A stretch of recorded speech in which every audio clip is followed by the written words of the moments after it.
చంద్ర చట్టోపాధ్యాయ్ ప్రముఖ బెంగాలీ నవల రచయిత.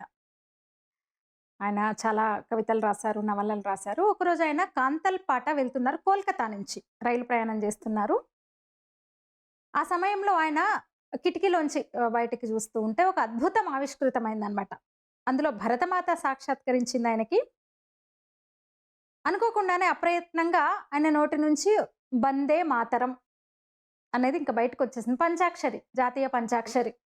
శివ పంచాక్షరిలో 5 అక్షరాలు ఉన్నాయి గదా! శివ పంచాక్షరి అంత మరి ఫేమస్ అయింది అది. అంత అది ఒక ఎమోషన్. పంచాక్షరి అనేది ఒక దైవత్వము, దైవము, ధార్మికతకు సంబంధించింది.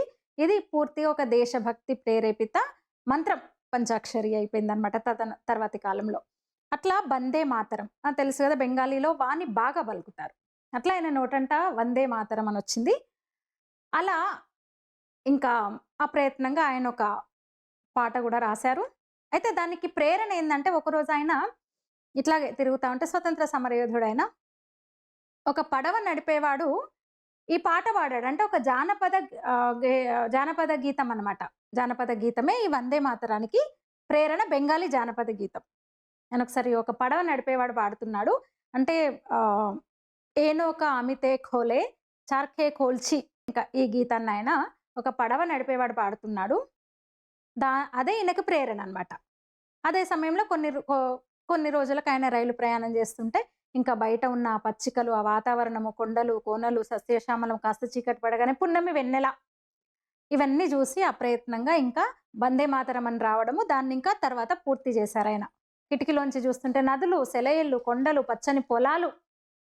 అంటే నదుల్ని చూడగానే సుజలాం సుఫలాం, గాలులు చల్లటి గాలి వీచింది. మలయజ శీతలాం, మలయం అంటే కొండ, కొండల నుంచి పుట్టిన, మలయజము నుంచి పుట్టిన చల్లటి గాలులు, శీతల గాలులు.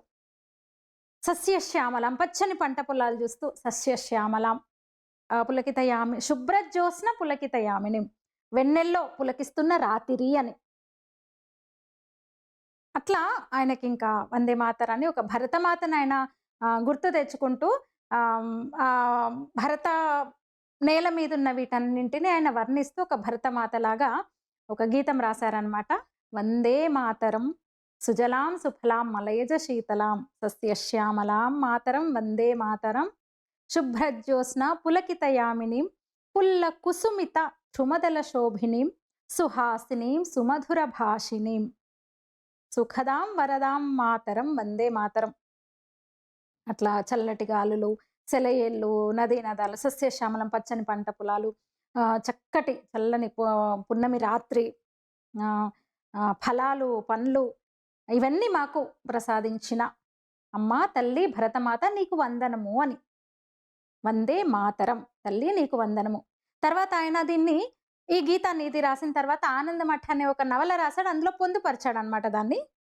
అసలైతే మరి దీనికి ఏంటి మరి ప్రేరణ ఆనందమఠ కంటే, 1875లో ఆనందమఠలో దీన్ని చేర్చారు. 1759లోనే సన్యాసి విప్లవం వచ్చినప్పుడు దాన్ని ఆధారంగా ఆయన రాసిన నవల ఆనందమఠ. అందులో దీన్ని తర్వాత పొందుపరిచారనమాట. అయితే మనం వందే మాతరం గీతాన్ని పూర్తిగా పాడం. తర్వాత ఇంకో 3 చరణాలు కూడా ఉంటాయి. కోటి కోటి కంఠ కలకల నినాద కరలే కోటి కోటి భుజై ధృతకర కరవాలి.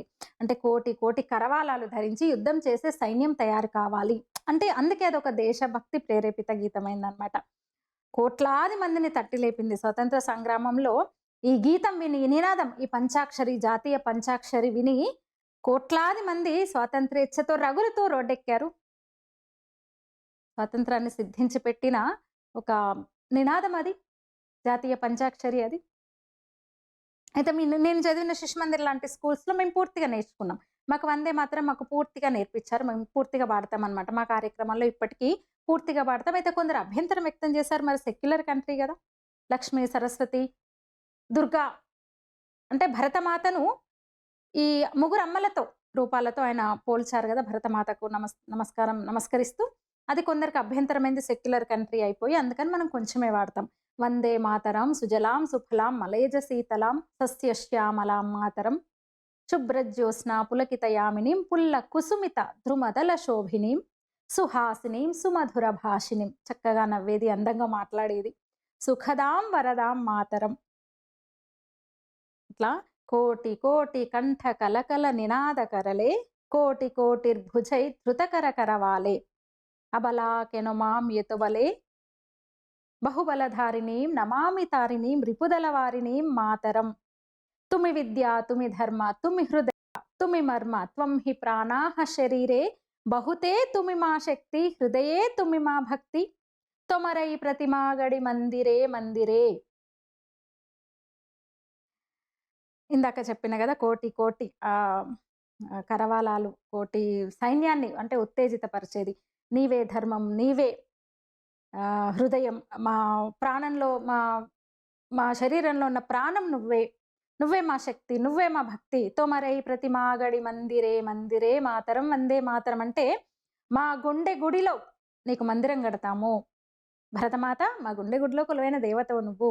త్వం హి దుర్గా దశ ప్రహరణ ధారిణీం కమలా కమలదళ విహారిణి వాణీ విద్యాదాయిని నమామి త్వాం నమామి కమలాం అమలాం అతులాం సుజలాం సుఫలాం మాతరం. దుర్గవు నీవే, కమలదళ విహారిణి లక్ష్మీదేవివి నీవే, వాణీ విద్యాదాయిని సరస్వతి మాతవి నువ్వే, త్రిశక్తి ఏకమైన అమ్మవు నీవు. సుజలాం సుఫలాం మాతరం వందే మాతరం శ్యామలాం సరళాం సుస్మితాం భూషితాం ధరణీం భరణీం మాతరం. అట్లా భారతదేశాన్ని ఆయన ఒక్కసారిగా ఒక ప్రయాణంలో ఆయన అవన్నీ చూస్తూ, ఈ ప్రకృతిని చూస్తూ ఎంత అద్భుతమైంది ఈ నేల తల్లి భరతమాత అంటూ ఇంకా రాసిన గీతం అన్నమాట. నిజంగా దేశాన్ని తట్టి లేపింది. ఇప్పటికీ ఆ నినాదం మారిమోగుతుంది. మనం గుర్తు చేసుకుంటున్నాం ఇవాళకి వందే మాతరానికి 150 ఏళ్ళు అనమాట. అసలు అద్భుతమైన నినాదం. అయితే వందే మాతర నినాదాన్ని హైందవి స్వరాజ్యతో పోల్చొచ్చు. శివాజీ రణ నినాదం అది హైందవి స్వరాజ్య నినాదం. ఇదేమో మన స్వాతంత్ర సంగ్రామం, ఇది కూడా రణ నినాదమే. రణమే కదా, యుద్ధమే కదా చేసినాము, శాంతియుత పోరాటం చేసినాం మనం, శాంతియుతంగా చేసినాము.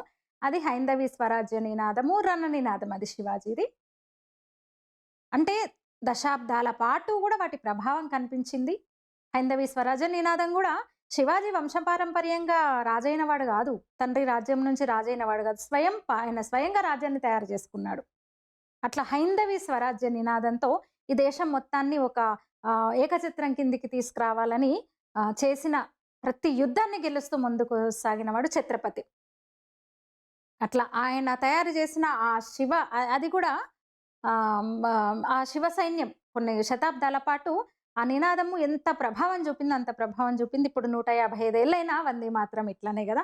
అట్లా ఇది జాతీయ పంచాక్షరి. శివ పంచాక్షరి ఎంత పవిత్రమైందో, ప్రతి హిందువుకు శివ పంచాక్షరి ఎంత పవిత్రమైందో, ప్రతి భారతీయుడికి ఈ జాతీయ పంచాక్షరి అంత పవిత్రం కావాలి. ప్రతిజ్ఞ తీసుకుందాం ఇప్పుడే మనం. ఎందుకంటే అప్పుడు బ్రిటిషర్లతో మాత్రమే పోరాడినాం మనం, కానీ ఇప్పుడు అందరూ అంతర్గతంగా శత్రువులే, సరిహద్దుల్లో శత్రువులే. ఇంత ప్రమాదకర పరిస్థితుల్లో, నాటికన్నా ప్రమాదకర పరిస్థితుల్లో ఈ దేశం ఉంది. చుట్టూ శత్రువులు ఉన్నారు మనకి. ఎక్కడికక్కడ దేశాన్ని విచ్ఛిన్నం చేసే కుట్రలు పన్నుతున్నారు. ప్రాంతం పేర, భాష పేర, కులం పేర ఈ ఓటు బ్యాంకు రాజకీయాలు చేస్తూ కొన్ని పార్టీలు, నాయకులు ఈ దేశాన్ని మళ్ళీ విడదీసే కుట్ర జరుగుతుంది. మనం అప్రమత్తంగా ఉండాలి, ఎక్కడికక్కడ తిప్పికొట్టాలి. ఈ సందర్భంగా వందే మాతరానికి 150వ సంవత్సరం సందర్భంగా మనం ప్రతిజ్ఞ తీసుకుందాం. వందే మాతరం, జై భారత్. ఈ వీడియో మీద మీ అభిప్రాయం తెలియజేయండి. ధన్యవాదాలు.